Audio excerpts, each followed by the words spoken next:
Hello everyone. So I was finally able to watch Extraction 2. So of course this is the follow-up from the first Extraction movie that came out. It's about 3 years ago, starring Chris Hemsworth. Of course, this one is rated R, comes in at 2 hours and 2 minutes long. You will of course find it streaming specifically and only on Netflix. And of course it was written by Joe and Anthony Russo. So yes, without further ado, let me get into my review for Extraction 2. So the IMDb synopsis of this film is that after barely surviving his grievous wounds from his mission in Bangladesh, Tyler Rake is back and his team is ready to take on their next mission.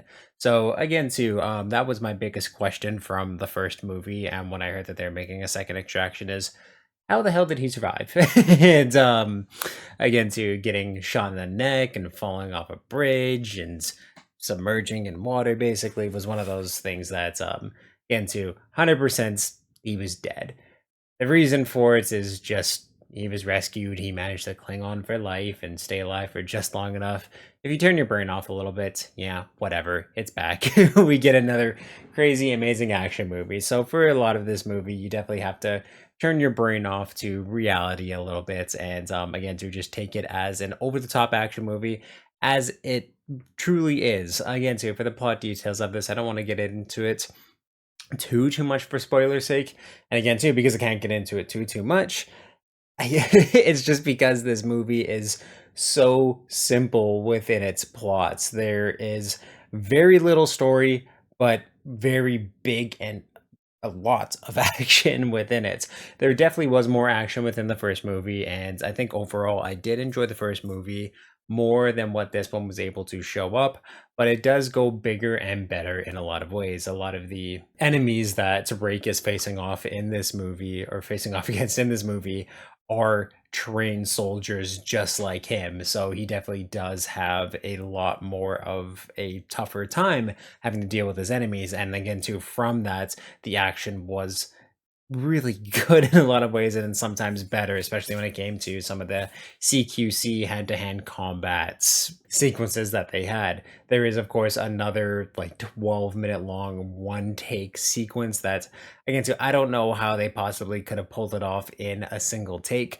but the way that they made it look like it was absolutely incredible and easily the best part of this movie. And we get it pretty quick into the movie too.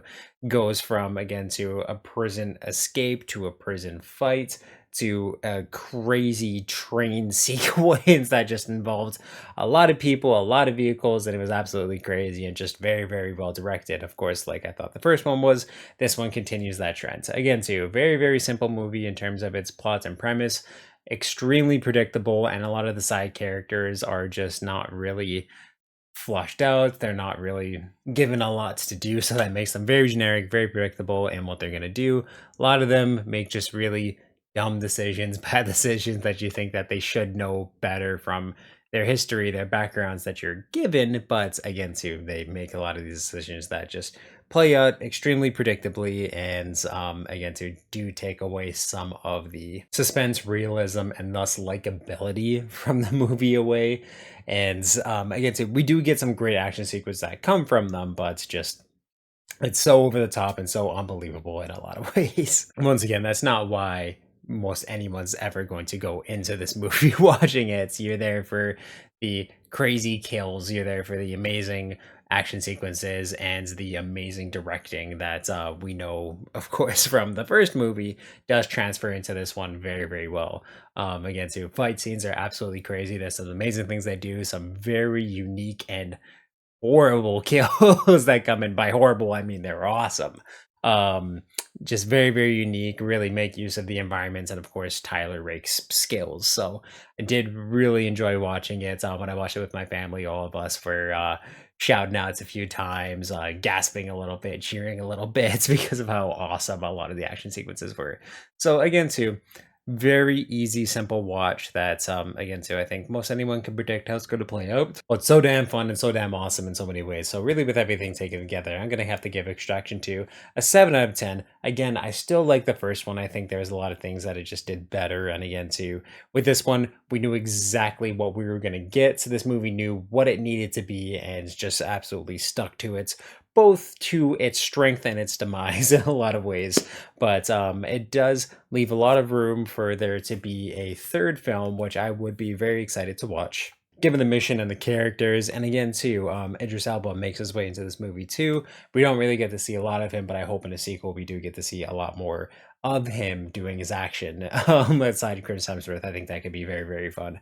So yes, if of course if you've seen Extraction 2, please let me know what you thought about it in the comments down below. And of course, if you like this review, definitely give it a thumbs up, and you can check out everything I do on the channel through a playlist down below. I'll link some up top here for convenience sake. Thank you for subscribing and turning that little ringer on. And yeah, just awesome, guys.